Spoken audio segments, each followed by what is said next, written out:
got to go back to 2018. If I had seen him really be eroding in 2018, then he got injured last year, I might feel differently. The guy threw for 34 touchdowns, which was a career high. He threw for a career high in yards and touchdowns. I mean, the last time we saw him on the field, he was arguably at his best of his career. While playing with the best receiver in football at the time, too. Look, but I mean, is that unfair to Ben Roethlisberger? I mean, it's not like they can't get good wide receivers again. They always draft and develop good wide receivers. But I think the expectation of trying to lean on something from now 2 years ago, knowing that he's probably older, fatter, coming off an injury, and with less talent around him, I think to suggest that we don't think the end of the road is near would be kind of silly. I mean, Father Time tells us unless you are Tom Brady or a Drew Brees, that you really can't defeat it. And even now to Brady and Brees' point, it's starting to look that way a little bit. But Roethlisberger's not the shape those guys are in and has a far worse injury history. I would say this. I would bet all of my money that Ben Roethlisberger this is not his final season upcoming.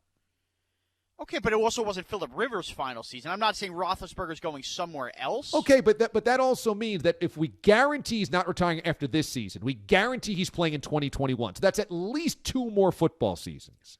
So then we're talking about, does he retire after 2021, or is he playing 3 football seasons? No, I think he's got 2 seasons max, but I also think 2 seasons max. So you think there's a chance he retires after this year?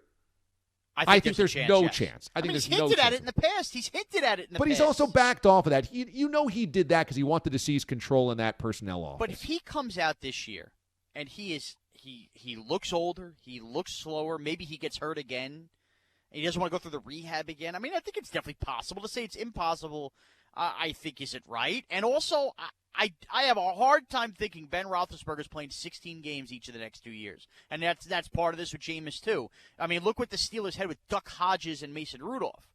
I mean, I think being the heir apparent and getting some reps in the meantime when you have a quarterback that, frankly, I think it'd be more expected that he gets banged up and misses a game than not, I think is telling. Well, is Jameis an improvement over Duck Hodges? No question. Mason Rudolph? No question. That's obvious here. The Steelers make the playoffs last year if they have Jameis instead of Duck Hodges. No, I agree. I agree with that. I'm just saying I'm not counting down the minutes until Roethlisberger retires. Roethlisberger's a stubborn, hard-headed guy that likes to be Ben Roethlisberger. He likes to be the quarterback of the Steelers. He has built a career, a Hall of Fame career on that. He enjoys that. He loves that. He wants that. He needs that. You know, last year he's coming off one of his best statistical career years ever, and had he played for 16 games, yes, maybe it takes a slight dip because of no AB, but he probably would have been in the playoffs with that defense. So if Roethlisberger stays healthy last year, they're in the playoffs, and we're not talking about when's he going to retire. We're talking about, wow, are the Steelers going to win a Super Bowl now that Tom Brady's gone out of the AFC?